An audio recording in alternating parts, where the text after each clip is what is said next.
नमस्कार, जोहार। उम्मीद है कि आप लोग अच्छे से होंगे और अच्छे से पढ़ाई कर रहे होंगे। हम लोग पिछले क्लास में क्लास 10 चैप्टर नंबर 2 वन एवं वन्य जीव संसाधन में भारत में वन एवं वन्य जीव संसाधन का संरक्षण तक पढ़ लिए थे। आज इस वीडियो में हम लोग देखेंगे वन एवं वन्य जीवन के प्रकार और वितरण तथा समुदाय एवं वन संरक्षण के बारे में विस्तार से देखेंगे। वन अर्थात जंगल, जहाँ पेड़ों का घनत्व सामान्य से अधिक होता है, मानो पेड़ों की बस्ती। वैसे तो जंगल की अनेक परिभाषाएं हैं। वन जीव जंतुओं के लिए आवास स्थल है, पृथ्वी के जल चक्र को नियंत्रित और प्रभावित भी करता है, और तो और मृदा संरक्षण का भी आधार है। इसी कारण वन पृथ्वी के जैव मंडल का अहम हिस्सा माना जाता है। यदि हम लोग वन और वन्य जीव संसाधनों को संरक्षित करना चाहें तो उनका प्रबंधन, नियंत्रण और विनियमन अपेक्षाकृत कठिन है। भारत में अधिकतर वन और वन्य जीवन या तो प्रत्यक्ष रूप से सरकार के अधिकार क्षेत्र में है या वन विभाग अथवा अन्य विभागों के जरिए सरकार के प्रबंधन में है। इसी आधार पर हम लोग अर्थात भारत में वन को मुख्यतः 3 वर्गों में बांटा गया है। फर्स्ट आरक्षित वन, सेकेंड रक्षित वन और थर्ड या वर्गीकृत वन। तो इसमें सर्वप्रथम हम लोग देखेंगे आरक्षित वन के बारे में। अर्थात आरक्षित वन हम लोग किससे कह सकते हैं? देश के आधे से अधिक वन क्षेत्र आरक्षित वन घोषित किए गए हैं। जहां तक वन और वन प्राणियों के संरक्षण की बात है, आरक्षित वनों को सर्वाधिक मूल्यवान माना गया है। सेकेंड, दूसरा हमें रक्षित वन।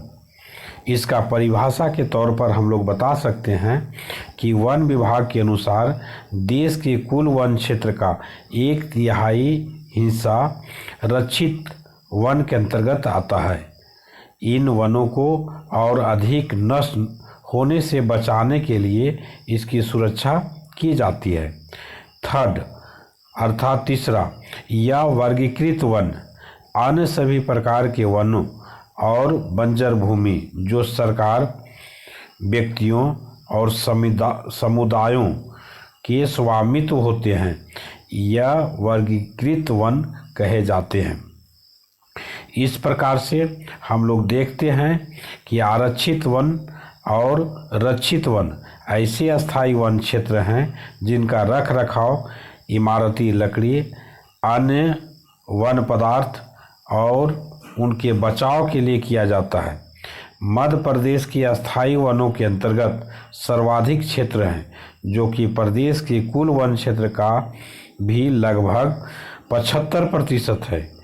इसके अतिरिक्त जम्मू और कश्मीर, आंध्र प्रदेश, झारखंड, केरल, तमिलनाडु, पश्चिम बंगाल और महाराष्ट्र में भी कुल वनों का एक बड़ा अनुपात आरक्षित वनों के अंतर्गत आता है, जबकि बिहार, हरियाणा, पश्चिम बंगाल, पंजाब, हिमाचल प्रदेश, उड़ीसा और राजस्थान के कुल वनों में रक्षित वनों का एक बड़ा अनुपात है। पूर्वोत्तर के सभी राज्यों में और गुजरात में अधिकतर वन क्षेत्र या वर्गीकृत वन हैं तथा स्थानीय समुदायों के प्रबंधन में हैं। इसके बाद हम लोग देखेंगे समुदाय और वन संरक्षण। ऐसे तो वन संरक्षण की नीतियाँ हमारे देश में कोई नई बात नहीं है। हम आम तौर पर इस बात से अनजान हैं कि वन हमारे देश में कुछ मानव प्रजातियों के आवास भी हैं।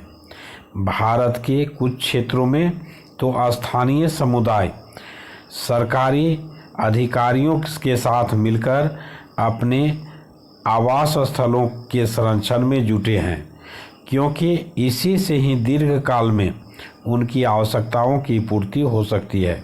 जैसे सरिस्का बाघ रिजर्व में राजस्थान के गांवों के लोग वन्य जीव रक्षण अधिनियम के तहत वहां से खनन कार्य बंद करवाने के लिए संघर्ष किए जा रहे हैं।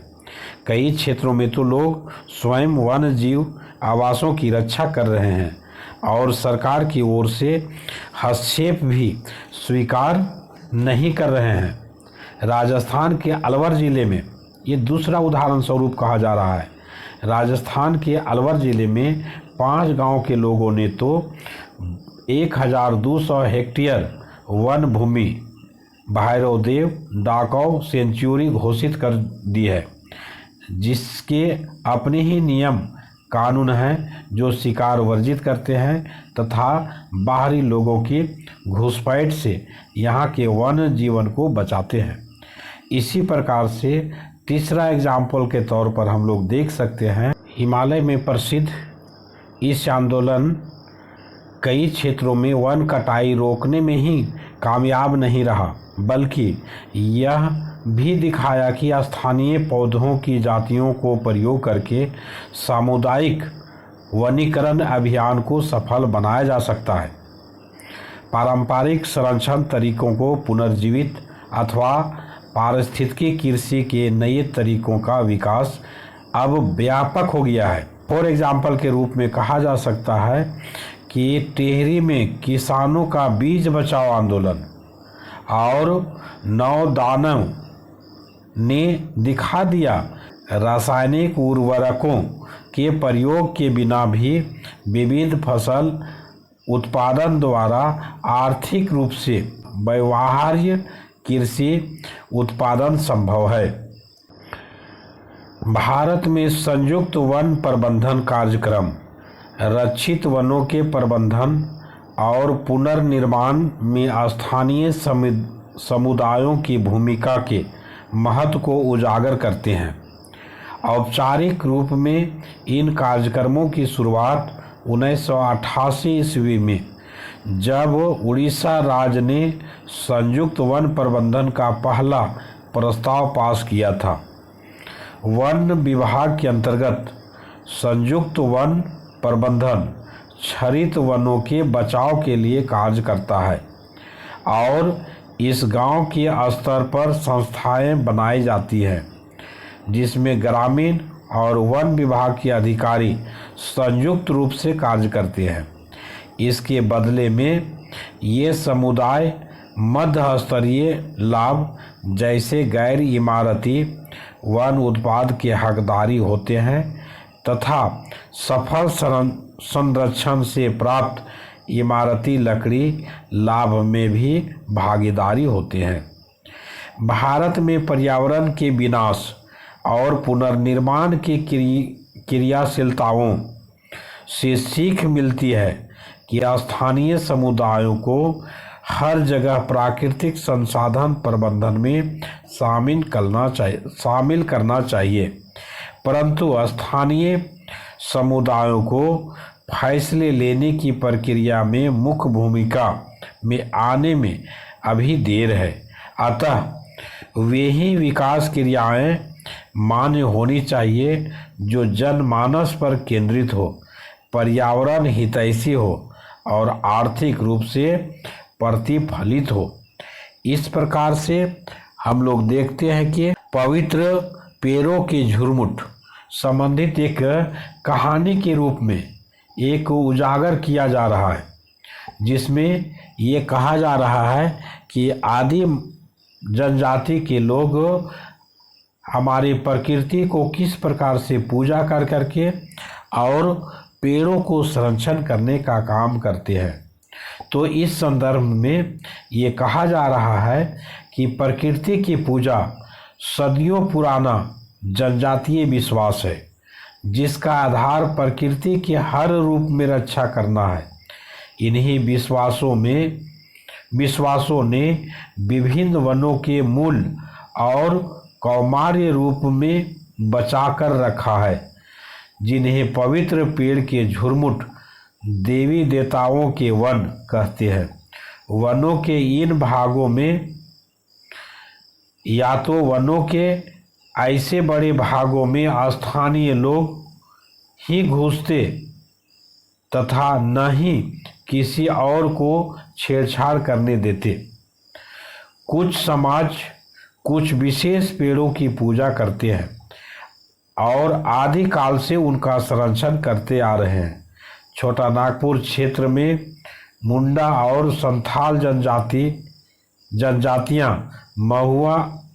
महुआ और कदम के पेड़ों की पूजा करती हैं।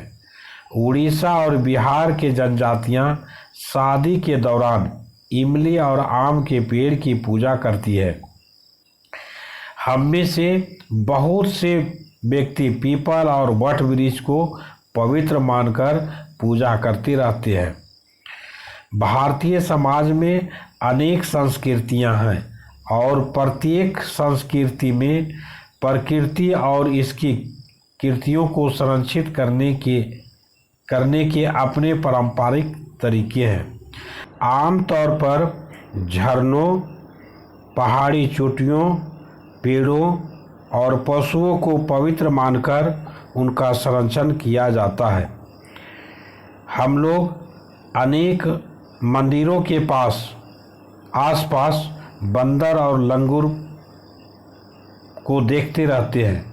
उपासक उन्हें खिलाते पिलाते हैं और मंदिरों के भक्तों को गिनते हैं। राजस्थान में बिश्नोई गांव के आसपास हम लोग काले हिरन, चिंकारा, नीलगाय और मोरों के झुंड देख सकते हैं, जो वहाँ के समुदाय का अभिन्न हिस्सा है और कोई उनको नुकसान नहीं पहुँचाता है।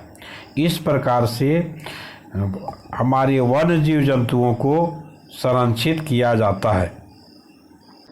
इस प्रकार वन का संरक्षण समुदाय से मिलकर के करना आसान होता है। आज के लिए इतना ही, मिलेंगे फिर नेक्स्ट वीडियो में। धन्यवाद।